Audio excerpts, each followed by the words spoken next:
Et vous là, qu'est-ce que vous dites d'un petit tuto couture aujourd'hui? Salut, c'est Jupi et aujourd'hui, alors le kimono, je l'ai déjà fait, mais j'avais envie de le refaire, mais dans une version un petit peu différente, pour changer. Hein. Oui, parce que j'adore vraiment les kimonos. Je pense que ça se voit, j'en ai fait déjà 3-4, seulement ça va être un haut, parce qu'en plus j'ai pas beaucoup de tissu, donc il va falloir que je fasse avec ce que j'ai. Pour ma part, j'ai choisi ce coton. Ça c'est un coton que j'ai acheté chez Papa Ours. Ils sont accolants et ils sont super cool. Ils font quelques tissus sur leur site internet, je vous conseille d'aller voir. Moi j'ai opté pour ces renards tout mignons. Ah oui, et ce tuto est idéal pour les débutants. C'est parti. Alors pour les mesures, ne vous prenez vraiment pas la tête, ok? Je vais vous montrer directement sur moi-même. Vous allez prendre le mètre ruban et vous faites un peu comme vous pouvez, surtout si vous mesurez et que vous êtes seul. Au milieu ici, hop, vous allez laisser tomber le mètre ruban sur le bras comme ça. Et idéalement, vous voyez mon demi-bras là, il faudrait que le mètre ruban, vous preniez la mesure vraiment à la moitié de votre demi-bras. Pour vous donner une petite idée, ça m'a donné 36 cm. Ensuite, vous allez faire la même chose, mais cette fois-ci avec votre buste au niveau, alors vous n'allez pas creuser vraiment au niveau de la poitrine, vraiment rester devant, c'est suffisant. Au milieu, vous passez bien sur la poitrine et vous allez jusque là dessous le bras. Si vous préférez prendre carrément le buste et diviser par 4, vous pouvez aussi. Donc du coup, vous l'avez compris, il va falloir que je plie mon tissu en reportant ces mesures directement dessus. Il va falloir aussi que je détermine la longueur et ça c'est vraiment vous qui voyez. Sachez que je vais laisser pour ma part une ouverture sur les deux côtés de façon à ce que ça fasse un joli petit haut d'été. Voilà, j'aime bien les hauts d'été, ok? J'appelle le soleil, oui. Vous allez prendre à partir de l'épaule ici, vous laissez tomber le mètre ruban sur la poitrine, ok? Et vous vous arrêtez là où vous avez envie de vous arrêter. Moi ça fait 50 cm. Vous avez vos 3 petites mesures. Il y a deux manières de couper le tissu, je vais vous expliquer en fonction du tissu que vous allez avoir. L'idéal avec votre tissu, c'est de faire un grand carré et d'avoir 4 épaisseurs. En gros, admettons, vous voulez couper votre panneau devant et dos, vous allez devoir plier le tissu comme ceci. Ce qui nous fait notre devant ici, notre dos derrière, qu'on va pouvoir couper en une seule fois. Seulement, comme vous voyez, moi j'ai des motifs et je peux pas faire n'importe quoi. Donc je vais devoir faire la même chose 2 fois pour simplement pas avoir des motifs à l'envers. Du coup, je vais simplement laisser mon tissu plié en 2. Donc là, moi, mon tissu il est plié ici, ok? Donc je vais avoir mon devant ou mon dos, c'est les deux mêmes pièces, hein, quasiment. Pour le bagager de tissu, je vais le plier comme ça. Voilà, je vais juste passer un petit coup de fer et je vais couper devant vous avec les mesures que j'ai reportées sur moi-même. Voilà, j'ai repassé mon tissu. Donc, première chose, je vais couper tout de suite la longueur.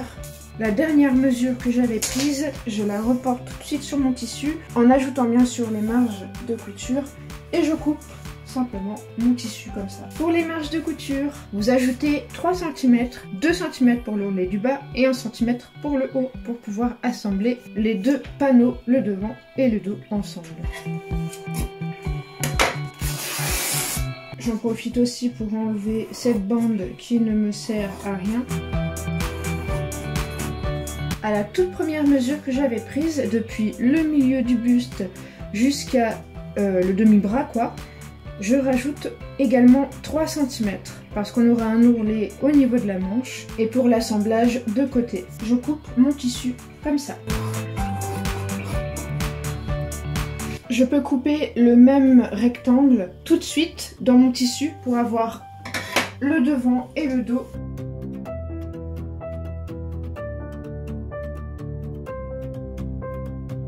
Vous vous souvenez de la mesure, la deuxième que j'ai prise, c'est-à-dire au milieu de la poitrine jusqu'au côté? Eh bien, je vais la reporter d'ici, puisque là on a le milieu devant au niveau du pli. L'épaule ici jusqu'à l'aisselle, 30 cm.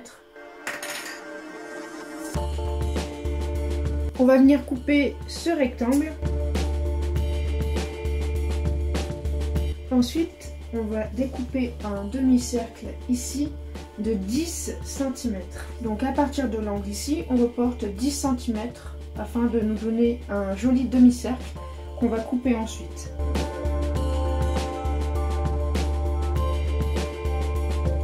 Si vous avez besoin de tracer le demi-cercle, faites-le. Prenez un pistolet par exemple. Et si vous n'avez rien, une assiette, ça fera l'affaire.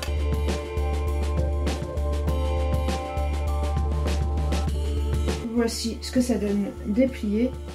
Maintenant que vous avez vos deux morceaux, on va préparer tout de suite pour le col une parmenture. Donc on va prendre un bout de tissu qui nous reste dans les chutes.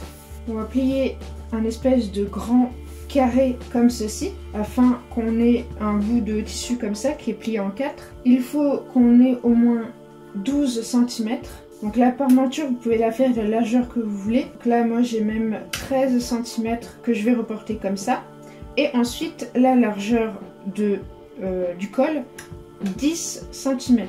Qui va nous donner une espèce de bande comme ça, en cercle quoi.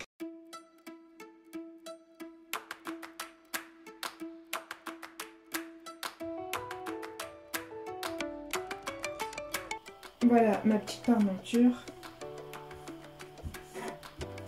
Alors, c'est parti pour la couture. Maintenant, on va devoir faire surfiler certaines parties. C'est-à-dire, on va devoir surfiler l'extérieur. Pas l'intérieur, on s'en fiche, mais l'extérieur de la parmenture.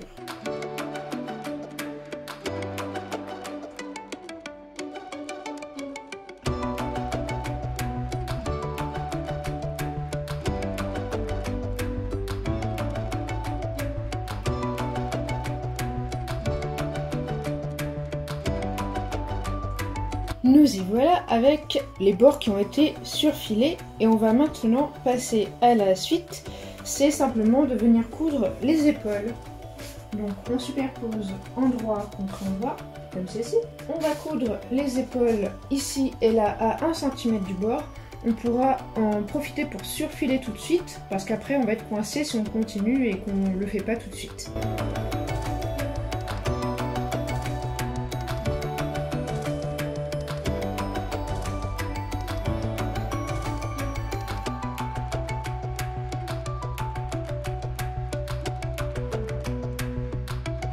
Je vous conseille maintenant de venir ouvrir le tout et de repasser tout de suite les deux coutures afin de bien les ouvrir et qu'elles soient propres pour passer à la suite.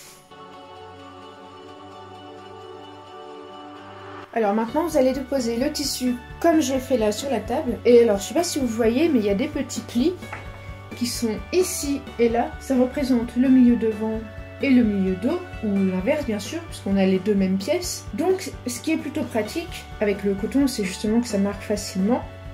On a nos deux coutures épaules, et bien tout simplement le cercle qu'on a là. Alors vous pouvez marquer à nouveau les milieux, tout ça, hein, en le pliant tout simplement. Voilà, vous le pliez en deux, tac, ça fait des petites marques ici. Vous refaites en 4. Et ça va vous faire vos 4 marques en fait. Vos 4 petits repères. Voilà. Et vous allez simplement aligner, alors soit avec les petits plis, soit vous aurez retracé ça au crayon. Endroit contre endroit. Vous reliez le tout en fait. Les côtés et le milieu. De toute façon, après ça se place plutôt bien parce que c'est un tissu qui n'est pas extensible. Par contre, si vous avez un tissu extensif, je vous conseille vivement de faire attention à vos marquages. Vous allez mettre des épingles pour maintenir le tout.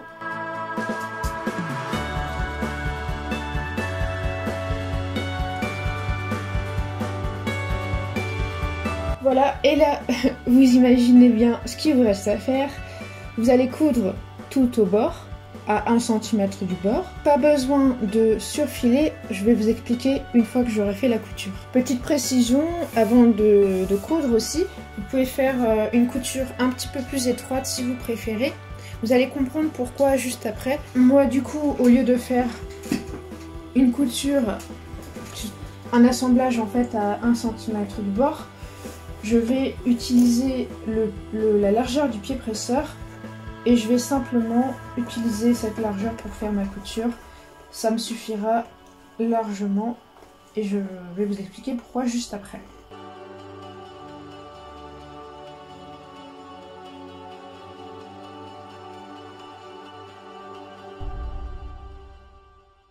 Nous y voilà. Première chose, vous allez cranter tout autour, simplement pour que ce soit plus facile à retourner et pour pas que le tissu rencontre de résistance.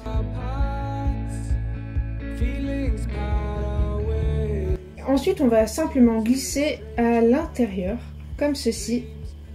Et là, je vous conseille vivement de vous aider du fer à repasser pour venir écraser tout simplement le tissu comme ça en fait, vers l'intérieur. On retourne tout, on met tout à l'intérieur et on écrase au fer à repasser.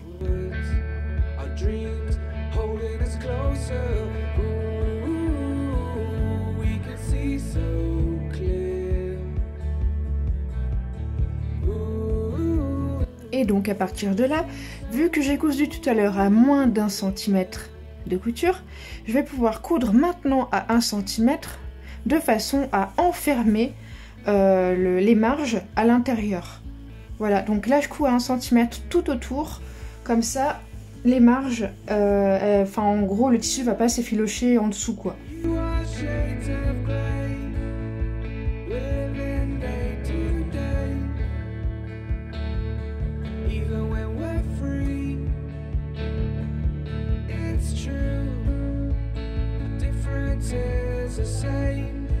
Et voilà la petite couture toute propre. Maintenant on va passer à la suite, on va venir plier le haut et on va coudre les côtés. Je vais vous expliquer comment moi je vais faire parce que je vais laisser une ouverture comme je disais au début de la vidéo. Du coup je vais vous montrer tout ça. En gros, une fois que j'ai plié le tissu endroit contre endroit comme ceci, eh bien je vais coudre ici et je vais m'arrêter à un endroit. Vous pouvez faire la même chose ou si vous préférez fermer directement. Vous faites vraiment comme vous voulez. Donc je vais coudre ici et là je vais m'arrêter à 6 cm en dessous. Comme ça j'ai quand même une bonne ouverture ici, le rendu que je voulais en fait. Donc je vais mettre un petit repère de chaque côté. Je couds à 1 cm du bord, c'est parti.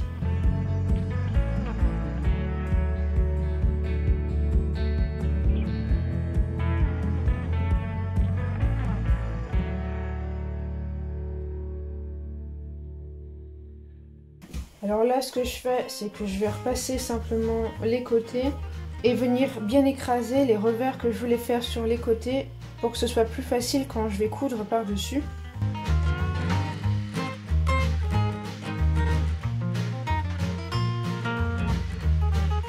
Et ici, je vais venir coudre le bord comme un U en fait. Ici, là et là, pour que ça maintienne tout simplement le tout quoi.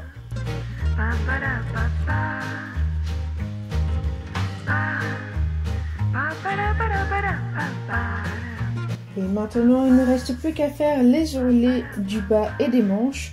Donc moi je vais faire un ourlet classique pour ici. Et là je vais faire un revers pour la manche. Je vais m'aider du fer à repasser tout de suite, comme ça je suis tranquille. Et j'aurai fini.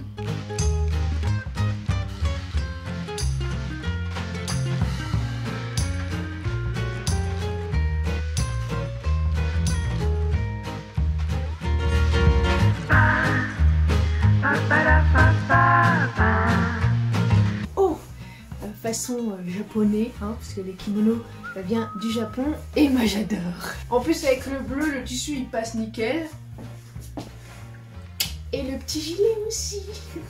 Allez, j'espère que vous allez vous amuser autant que moi. Salut!